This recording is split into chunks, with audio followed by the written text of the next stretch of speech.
को संविधान के साथ जोड़कर खास तौर पर ये बताना चाहती हूँ कि आज हमारे देश में पिछड़े, दलित, अल्पसंख्यक समुदाय को किस तरह अपने संवैधानिक अधिकारों और आजादियों की हिफाजत के लिए हर रोज मुश्किलों का सामना करना पड़ रहा है।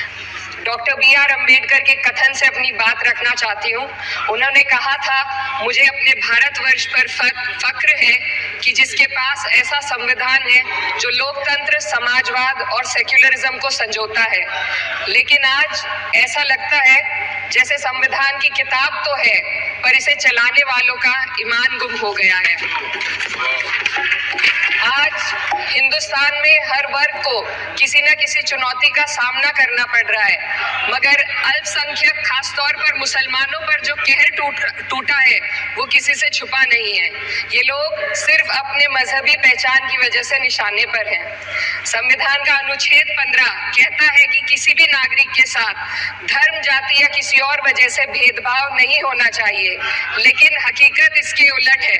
हालात इस कदर बिगड़ चुके हैं कि hate speech, mob lynching, bulldozer द्वारा घरों को गिराने की घटनाएं आम हो गई हैं। खास तौर पर उत्तर प्रदेश में, जहां ऐसा लगता है जैसे कानून के नाम पर जंगल राज चल रहा हो।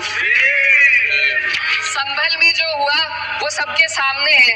पुलिस के संरक्षण में निर्दोष लोगों की हत्या की गई और सरकार ने चुप्पी साध ली।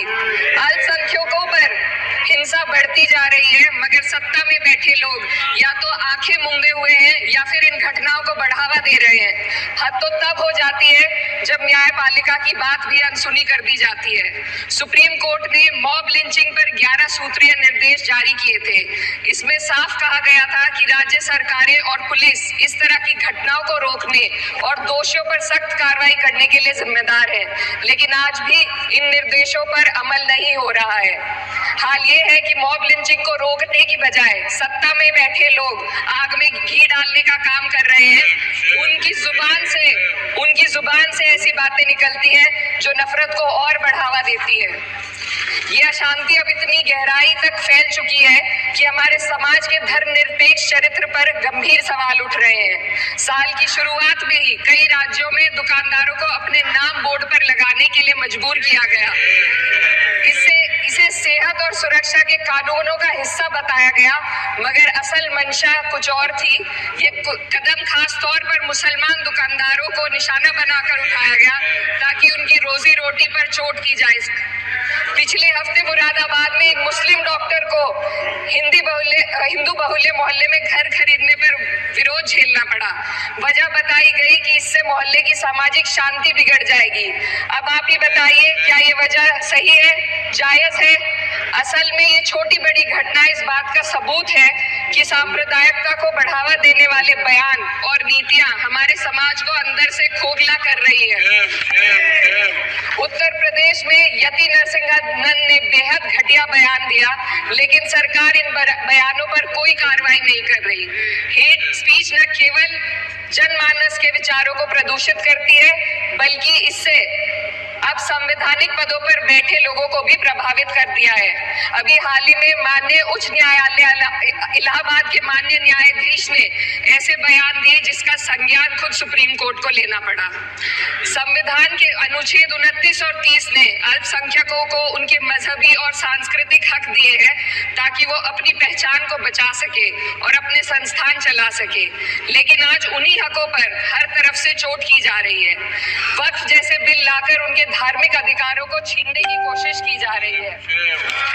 आज अल्पसंख्यक समुदाय को संविधान द्वारा दिए गए अपने बुनियादी अधिकार पाने के लिए लंबी लड़ाई लड़नी पड़ रही है।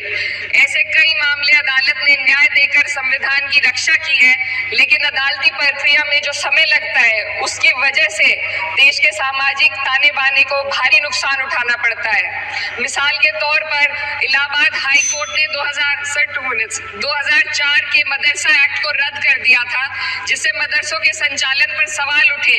हालांकि सुप्रीम कोर्ट ने बाद में इस फैसले को पलट दिया और एक्ट को वैध करार दिया, लेकिन इस प्रक्रिया में जो समय लगा उसने अल्पसंख्यकों को बेचैनी और संघर्ष के दौर में डाला है। इसी कड़ी में प्लेसेस ऑफ वर्शिप एक्ट 91 भी आता है और कई अन्य अधिकार उन्हें भी इसी तरह अदालती लड़ाइयों में उलझाया जा रहा है। ये स्थिति न केवल अल्पसंख्यकों के अधिकारों की राह में रुकावट है, बल्कि justice delayed is justice denied जैसी कहावत को सिद्ध करती है। मैं इस सदन से दुनिया भर के अल्पसंख्यकों की आवाज उठाना चाहती हूँ